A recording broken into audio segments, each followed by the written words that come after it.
Present ఇండియాలో జరుగుతున్న అల్లర్లకు కారణం ఏంటో మీకు తెలుసా? వక్ఫ్ బోర్డులో కొన్ని సవరణలు చేశారు. ఈ సవరణల వల్ల ఇప్పుడు ఇండియాలో జరుగుతున్న ఈ ఘోరాలన్నిటికీ అదే రీజను. అదేంటంటే వక్ఫ్ బోర్డులో కొత్తగా చేసిన సవరణలు ఏంటంటే, ఈ వక్ఫ్ బోర్డులో ఇప్పటివరకు లేడీస్కి అధికారం లేదంట. ఇప్పటి నుంచి లేడీస్ కూడా మెంబర్స్గా ఉండాలి. నెక్స్ట్ అదర్ రిలీజియన్ నుంచి, అంటే ఈ ముస్లిం, క్రిస్టియన్ అండ్ హిందూ, వీళ్ళు కూడా ఈ వక్ఫ్ బోర్డులో ఇంకా అధికారం ఉంటుంది. ఇక్కడి నుంచి వీళ్ళు కూడా 2 మెంబర్స్కి అవకాశం ఉంటుంది ఇక్కడి నుంచి. నెక్స్ట్ ఇంకోటి ఏంటంటే, వక్ఫ్ బోర్డు ఆస్తులను సర్వే చేయడానికి కలెక్టర్, డిప్యూటీ కలెక్టర్కి ఇక్కడి నుంచి అధికారం ఉంటుంది. అంటే మనకి ఏవైతే వర్తిస్తాయో వాళ్ళకు కూడా అవే రూల్స్ వర్తించాలని ఇప్పుడు కొత్తగా వచ్చిన సవరణ అనమాట.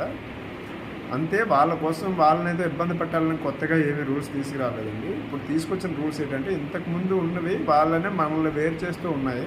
ఇప్పుడు మనతో పాటు ఇండియాలో ఉన్న వాళ్ళందరికీ ఒకే రూల్ ఉండాలనే ఒకే ఒక ఉద్దేశంతో ఈ సవరణ చేయడం జరిగింది. ఈ కంటెంట్ నచ్చితే లైక్ చేయండి, సబ్స్క్రైబ్ చేయండి. జై హింద్.